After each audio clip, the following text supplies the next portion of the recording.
right, let's hit some cars. Bring that chin down, look over the shoulder, drop your ear to that shoulder, circle all the way around, back to the start. Reverse that process. We're gonna go 3 each way here. As with all of our cars, make that circle as big as you possibly can, with avoiding pain, and then adjusting any other joints above and below.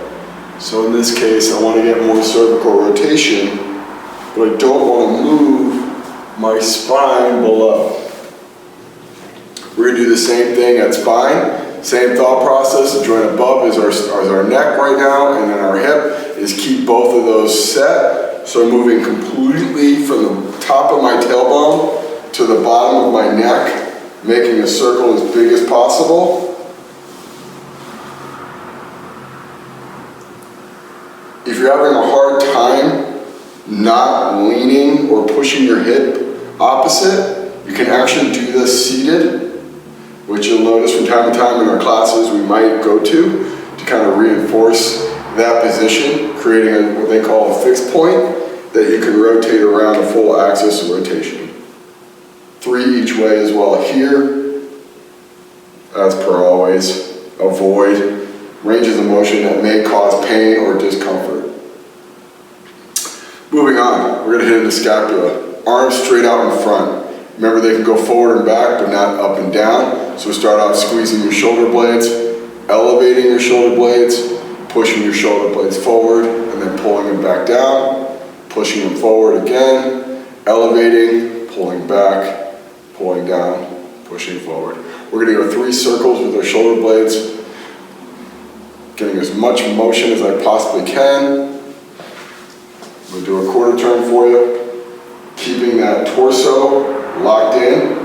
So a lot of times we'll see people get here, arch, then keep your ribs down and just move isolated through your scapula.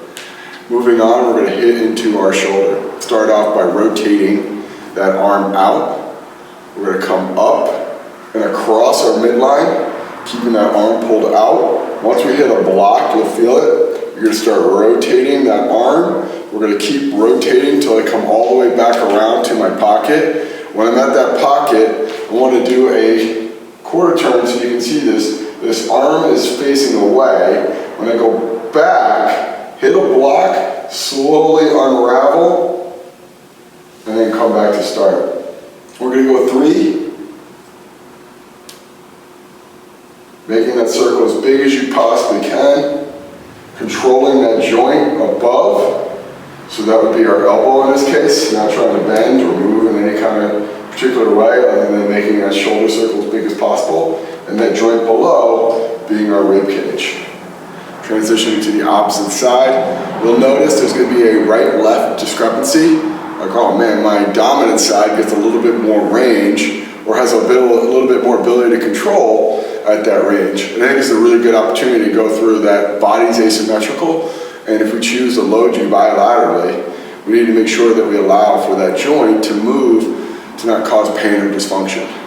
This is always a really good active assessment to show why we do everything asymmetrically, so we can get that range from one side versus the other, or get some sort of metric on what that range is so we don't load it inappropriately. We're going to transition down to our elbow. We're going to start off supinated, or we're holding sup. We're going to flex that bicep, rotate that arm down, and then reverse. We're going to go 3 each way here.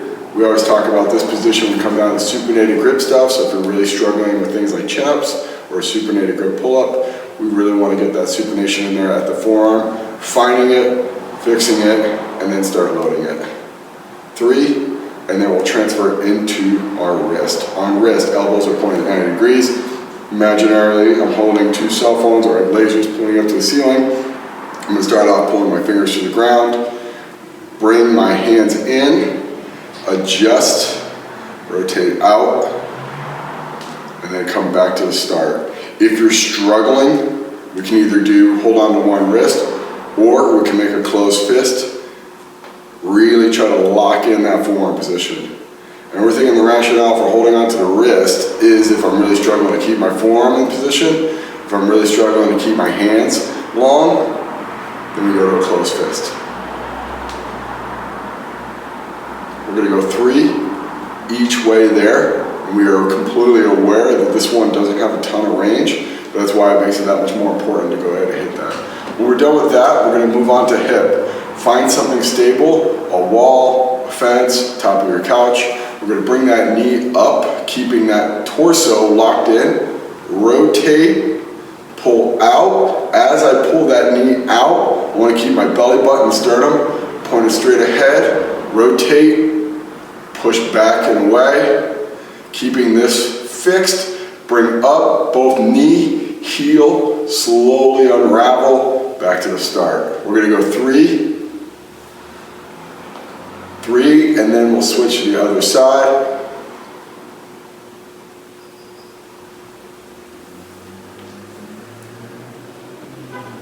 Lock in your position, create stability, get to that sticky part or that part that's hard to move, slow down.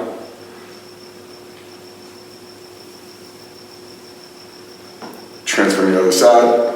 Again, we're aware that we're going to have symmetry and lack thereof. Just brings more of a reason to train things one side versus the other.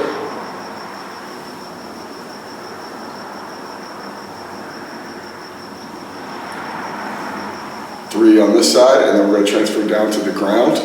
So if you have a towel or a yoga mat, go ahead and place that on the ground next to you. We're going to go ahead and make our way to the ground. Locking in the upper leg. Set yourself up so I have all that motion that I want coming below my knee. So I'm going to rotate my shin out, extend my knee up, rotate that shin in, come on down. We're going to go 3 in both directions, up and down. And then we're going to lower our guard to our shin and do what we did on our ankle. And if you're keeping track at home, this is the exact same cue we gave if you were struggling to keep your forearm locked in. We're just, for your wrist, we're just doing that now before with our ankle. So I'm grabbing my ankle, I'm locking in that shin, and I'm going to rotate as big of a possible circle as I can around that fixed shin. Really trying to stretch that outer part. Again, finding that safest, greatest range of motion you can hit. 3 clockwise to counterclockwise. And then switch sides. We're going to transfer over to that other knee.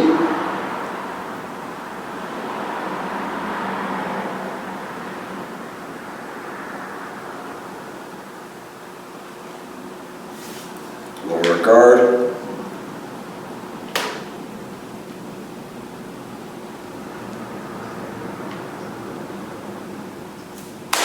That's our cars. All right, anywhere program Monday. Here we go. We're going to start off in a 90-90 position. The big emphasis today is going to be hip external rotation. So we want to get lined up in this 90-90 position. When we're stretching out the front side, we want to set up so I close this angle and create more external rotation at the front leg. And what that looks like is just one, getting good separation between your front and back leg, and then lining your torso up over your front leg. So get a good stretch position, rotate over that leg, and then start collapsing slowly over that leg. You'll feel more of a stretch on the backside part of your hip. We want to go to a stretch point that we can actually still create some separation from the ground. Obviously, the more and more we get over there, the less and less ability we have to create some sort of end range contraction at our rails. Find that balance point. You'll know when you get to that first set of rails that you either have it or you don't, and you might need to pull back a little bit. In this position, we're just holding this stretch at this period. We're going to hold this for 2 minutes, which we've been holding already for about 30 seconds. We're going to find that deep stretch position and control our breathing. In through the nose, out through the mouth. Really trying to focus on getting deeper and deeper into that stretch. What we find is holding stretch positions for longer creates better elongation of the tissues around that joint. So if we're really struggling to get external rotation or internal rotation, we can hold these positions longer and longer, and by doing so, we can get more out of the stretch, and we have more range, and then we'll have more control, and then we can load that more effectively. We're gonna go about 30 more seconds here, and then we're gonna go into our pails. For a reminder, pails is going against the ground. So we're rotating into the stretch, and now I'm deeply, deeply rotated here. In terms of external rotation, that means pulling this leg away from the ground.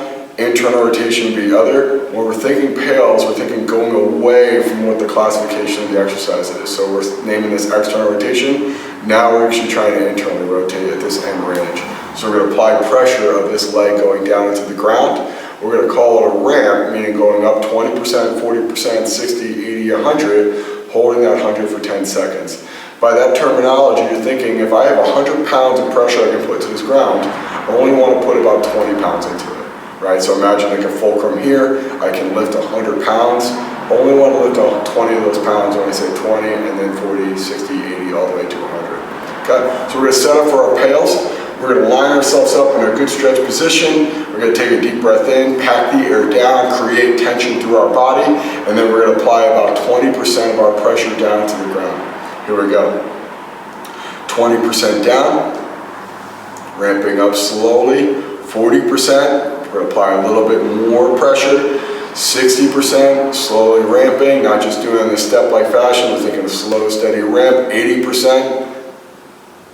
Now we're getting to our safest, greatest effort, 100%, no pain, but finding that deepest threshold we can hit. We're gonna hold this for 10, 9, 8, 7, 6, 5, 4, 3, 2, don't just above your waist, rails, lift, 10, 9, 8, 7, 6, 5, 4, 3, 2, 1, parachute down, follow it a little bit with your torso. You should have some more range. We're going to do another pails and rails on this side.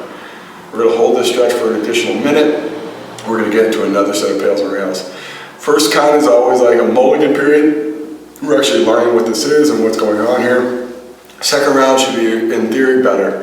And we should have more of ability to generate more of a contraction down into the ground on our pails. And we should create more of an intense contraction coming up from the ground on our rails. Especially now that we've collapsed a little bit further forward, we've closed that ankle a little bit more, now we need to find more accessible range, and that comes from intensity. So we need to fight a little bit harder to get more range on this one relative to the other one because we weren't as in deep of a stretch position. Okay, so we're going to go back into another pails and rails, work up on our ramp, hold that for 10 seconds, and we'll go right into our rails, fighting like hell to get into that stretch. Here we go, deep breath in, pack the air, create tension, 20% down. 40%, 60%, now we're working. 80%, find your safest, greatest effort. We're going to hold this for 10 seconds, 100%. 10, 9, 8, 7, 6, 5, fight for it, 3, 2, 1, reverse, lift, 10, 9, maintain tension, 7, 6, fight for it, 4, 3, 2, 1, parachute down. Hold that stretch in while I go through the next sequence of things that we're going to do. We're going to do a passive range liftoff on external rotation. So we're really going to hammer that ER of that hip right now before we transition to the middle and then the other side. So we're thinking now, in terms of that final stretch position that they did at that second rails, I might not create enough of a lift to get an effect out of this. So we want to pull back about 5% and get to where we were in that first round of rails so we can actually create some separation. We're going to take a deep breath in, pack the air down, create tension, lift up that leg for a 3 count. We're going to do that for 10 reps. So this will get challenging, just fight through. You determine your safest, greatest effort you can hold throughout the entirety of this. All right, here we go. Let's gear up here, find a position where we create a lift off the ground. Let's take a deep breath in, pack that air, create tension, and lift. 3, 2, 1, parachute down. Deep breath in, pack the air, lift. 3, 2, 2, let it down. Pack that air in, create tension, lift. 3, 2, 3, parachute down. Pack the air, lift. 3, 2, 4, parachute down. Pack pack the air, lift, 3, 2, 5, parachute back down, halfway. Pack the air, lift, 3, 2, 6, nice job, here we go. Pack the air, lift, 3, 2, 7, parachute down, 3 more. Pack the air, lift, 3, 2, 8, 2 more. Pack the air, lift, 3, 2, 9, parachute down, 1 more rep, let's get it. Pack the air, lift, 3, 2, 10, and slowly parachute down. If you need a second to shake that leg out, get a quick drink of water. We're gonna transfer into the next transitional patterns. We're gonna get in the middle, we're gonna hit some bear position stuff, and then we're gonna do the same thing on the opposite side. All right, so let's go ahead, let's transfer into our hip switches. On hip switches, we're simply just trying to transfer from this position to the opposite, and we're trying to keep the torso as upright as possible as we do that, to get as much through the hips as possible. You'll notice that as I transition, you'll either have to lean back or use your hands as a kickstand. All is completely fine. The goal though is to eventually do it without changing anything but your legs from side to side. As minimal of motion as we can get from above our waist as possible. At first though, it might look like this. We just use our hands as a kickstand. We transition from one side to the next. This is all about getting a feel. We want to keep this trail leg down, open up, transfer to the next side. We're going to go 5 each way, so that would be 1. This would be 2 here next. As you get a little bit more comfortable, a little bit more range, a little bit more familiarity, maybe you use less hands. So now I'm going to just keep one hand on the ground as a kickstand.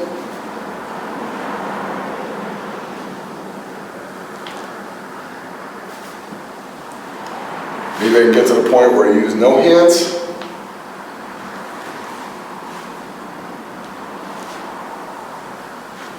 This is 4, 1 more rep. And we're actually going to come back to the middle and what we call the bear sit. So the bear sit, we're going to get our heels in line with our knees. We're going to find a deep stretch position here. And what we're looking for a stretch position is stretching out the adductors, which is the thing, the inside part of your leg.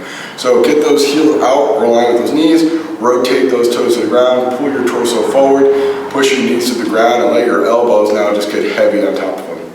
We're going to hold this adductor stretch for 2 minutes, much like we did with pails and rails, a 90 hip external rotation. Now we're going to do the same thing on pails and rails on hip abduction, so meaning pulling the leg apart. All right, so that will be our actual rails position. We're trying to drive our knees down to the ground. We're thinking pails, we're going into that closing angle on the opposite side. So now we're driving our knees in. So we're actually going adduction here, and then we're pulling our knees out into abduction. All right, so we'll just hold this stretch here for 2 minutes. Deep breath in, air out. Just trying to find that good stretch position. Maybe a little opportunity to relax here a little bit, especially if that front leg that we just worked here for almost 5 minutes straight on pails and rails and liftoffs is pretty beat up. In this position, try to relax your breath, try to settle yourself down. If your heart rate's getting elevated, good opportunity to kind of restore that natural heart rate. Breath is always the most controllable factor you have in any exercise. All right, so a little explanation while we're finishing up our stretch here. Pails, we're driving into our elbows. So the elbows now will be the ground I had on that pails and rails external rotation. So I'm thinking this is my stretch position. My elbows now need to be like stones on top of those knees. When I'm saying 20%, we're actually trying to drive our knees in against our fixed elbow. 40% all the way up to 100%, you hold that safest, greatest effort. Now, if you feel mildly uncomfortable in this position, like this is a big stretch for you, you're just simply going to bring it in and hold that stretch there and create tension there. Once we're done with that pails for 10 seconds, we're going to go into a rails and the hip abduction, driving our knees down to the ground. We're going to hold that rails for 10 seconds. At the end of that 10 seconds, we're going to parachute our elbows down, hold that new stretch position, and then we're going to do another wave of that. Okay, so let's take a deep breath in. Let's set ourselves up. We're going to pack that air down, create tension throughout our body. We're going to create a 20% contraction of those knees going into our elbows. So not much just yet, we're just getting a feel for it. 40%, you might feel all of the muscle inside of your leg get a little bit more dense and tight. 60%, find your safest, greatest effort as we work our way through this. 80%, now we're working up to a little bit higher threshold, finding that position, that tension you can hold sustainably. 100%. We're gonna hold this for 10, 9, 8, 7, 6, 5, 4, 3, 2, don't change your position. Rails, drive down to the ground. 10, 9, 8, 7, 6, 5, 4, 3, 2, 1. Parachute your elbows down to your knees and hold that stretch position. So if you felt any bit of pain, we have to stop. We have to pull back a little bit. If you felt pain on the rails, just focus on the pails. What we're trying to do is find that stretch position but not cause any extra pain. This is an area that's pretty tight, generally speaking, so if you're really struggling to get to a certain range, you don't want to force it, please, you're at home, you need to monitor your threshold you can handle sustainably. All right, so we're going to get ready here for another pails and rails, focusing on creating as much tension as I can do sustainably. We're going to hold that for 10 on both. All right, deep breath in, pack that air, create tension, driving those knees into our elbows. So we're going up against it, 20%, 40%, 60, 80, all right, here we go, 100, 10, 9, 8, 7, 6, 5, 4, 3, 2, 1, reverse, 10, 9, 8, 7, 6, 5, 4, 3, 2, 1, parachute down. We're going to hold this stretch here for a little bit longer, about 30 seconds, and then we're going to go into our end range hovers, our bear sit swimmer circle. All right, so on that swimmer circle, we want to keep the same level of abduction here. We want to keep our torso as vertical as possible. And we're just going to try to move our shoulders through a full 360 degree sphere of rotation. All right, so let's set up here. We're going to start off with our hands behind our back, finding a comfortable position here. If you need a slight lean back to give yourself a little clearance, that's fine, but the goal is to stay as upright as we possibly can with our torso. From here, we're going to extend our elbows, so we're going to pull our hands away, extend our elbows. Now from here, we're going to start to rotate up. As we get up, we're going to start flexing our elbows again and try to bring them as low as possible over there. Now we're going to extend, start rotating, and then bring it back down. That's 1 rep, we're going to do 10. We got 9 more. So pull away, extend, start rotating, and then we're going to come back up. 2. Slow and controlled, making that circle as big as you possibly can. 3.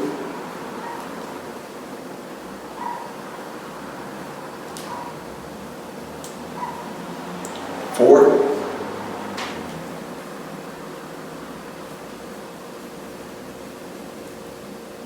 5.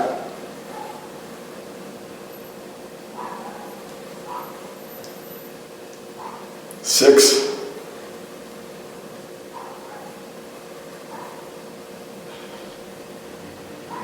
7.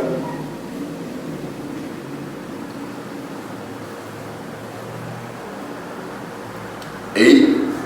2 more. 9. Last one here, make it a good one. Reach, rotate, pull, and relax. All right, so now we're going to go back into some hip switches. We're going to transition right to left. If you need a quick drink right now, or just kind of readjust or shake out your legs, please pause the video.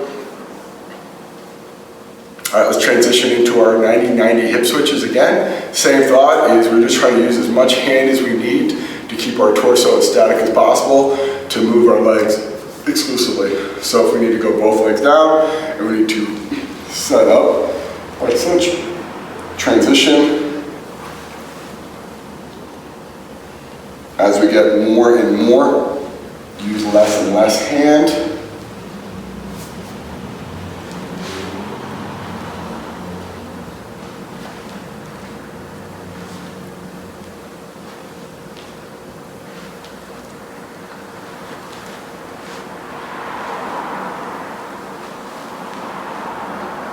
And we're going to finish now on the opposite side you started with. So if you started with your left leg in front, you'll now be on your right leg. And we're going to do now hip external rotation, pails and rails. Work our way all the way through the same sequence we did on the left side, or your right side, whatever side you started now on the second side. So we're going to take a deep breath in, collapse over that leg, find a good stretch position, and we're going to hold that for 2 minutes. On that, control your breathing. I know it's hard to maintain focus during this, and we always want to make sure that we're finishing as we started, as with high level as possible. So if you need to pause at all, get a quick water break or something so you give great effort on the other side, please do so now. And then just hold that stretch for 2 minutes. Remember that stretch is probably the most important part of all this, and that's the part that sets up the framework to create more elongation of the tissues around that joint so we can get better range and better control of that. Holding that stretch for 2 minutes. Now we're going to start transitioning back into pails and rails. So we have the benefit of having the fixed ground. So we're going to rotate our pails, our leg into the ground, working up to 100% there. Hold that for 10, and then our rails will be reversing away from the ground without changing our torso position at all, or relatively speaking, trying not to change our torso position at all. All right, so we're going to take a deep breath in. Pack that air, create tension throughout our body. We're going to drive that front leg into the ground, 20% of our maximal strength. Ramping up to 40%, 60%, 80%, 100, 10, 9, 8, 7, 6, 5, 4, 3, 2, 1. Hold. Now we're going to reverse. Lift. 10, 9, 8, 7, 6, 5, 4, 3, 2, 1. Parachute down. See if we have more of a stretch. Again, you'll notice that one side versus the other has a little bit more range or a little bit more control. That's why we do things asymmetrically as much as possible. We need to find that, and we need to train that effectively. And we get more bang from our buck of training if I'm moving my joints symmetrically and I'm moving them through a full 180 degree or 360 degree sphere of rotation, and we get as much range as possible so we can load that effectively and safely. So while we're going through this period of stretch and transition, we're going to get geared up here for another pails and rails. We're thinking that second rep's going to be better just for more familiarity and more comfort. That's where we start ramping up the intensity. That 100% is just a little bit more intense. That rails is a little bit higher, and we're just going to get a little bit more of that deep stretch position. Let's take a deep breath in, pack that air, create tension. 20% of that front leg going into the ground. 40%, slowly ramping to 60%.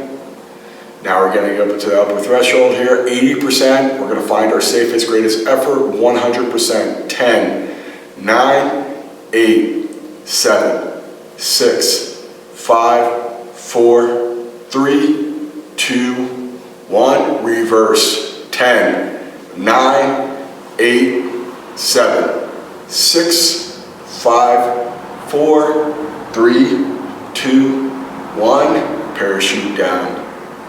Okay, last drill we got here. We're going to do passive range liftoffs with external rotation. So like we said in the first ride, is go to that first original pails angle you were at in terms of rotation, and then that collapsing of the front leg, so you can create enough separation off the ground to actually feel the tissues inside get a little bit shorter, and the tissues on the outside get a little bit longer. All right, so let's take a deep breath in. We're going to pack that air. We're going to lift the leg up as high as we can, hold for a 3 count, and then parachute back down for 10 reps. Here we go. Pack the air. Lift. 3, 2, 1. Parachute down. Pack the air. Lift. 3, 2, 2. Parachute down. Try to keep that lead side leg glued to the ground, just lifting that shin away. Pack the air. Lift. 3, 2, 3. Parachute back down. Pack the air. Lift. 3, 2, 4, parachute back down. Pack the air, lift, 3, 2, 5, halfway there. Pack the air, lift, 3, 2, 6. Here we go. Pack the air, lift, 3, 2, 7. Almost there. Pack the air, lift, 3, 2, 8. 2 more. Pack the air, lift, 3, 2, 9.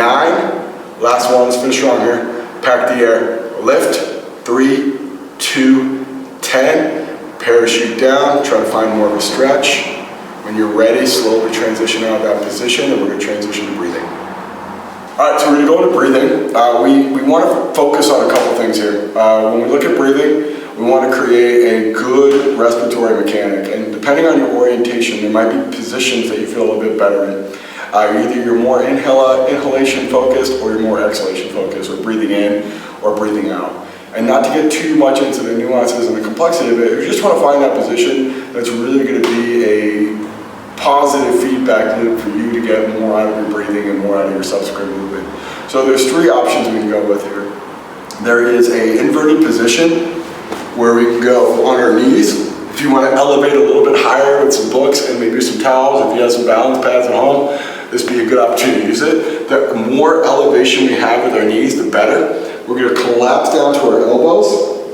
We're just going to go into our breathing. Now notice on this one, it creates more forward and back motion, which if you have more of a preference towards inhalation, you might feel a premature block, which is the point. We want to focus more on the alternate, the exhalation. So that's one position, inversion. If you notice that you're a little bit wider in orientation like myself, you might want to go inverted. All right, the next one would be just a simple 90-90 position. So without grabbing a chair, just imagine I have an imaginary chair or my couch here. I'm going to rest my back of my legs on there. You actually might want to pull down on your heels to get this slight elevation and turn that pelvis into that position. That recruits a little bit more hamstrings. And then we're just going to go right into our normal breathing like we did there.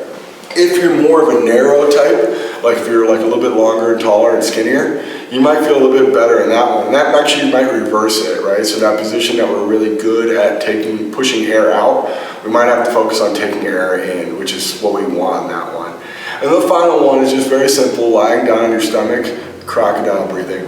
And you might just want to do that just kind of almost a meditative purpose, where I just want to relax and get into that position and just focus on my diaphragmatic breathing. And all these positions, it's breathe in through the nose, breathe out through the mouth like I'm blowing through a straw. If you actually have a straw, by all means, please use it. If you have a balloon, that's another really good option to do that. We're just looking for whatever position gets you the best breathing mechanics, get you the best recovery, so we can come back and train hard the next day. Whatever one you want to do, just hold that for 2 minutes, and we'll see you in the next video.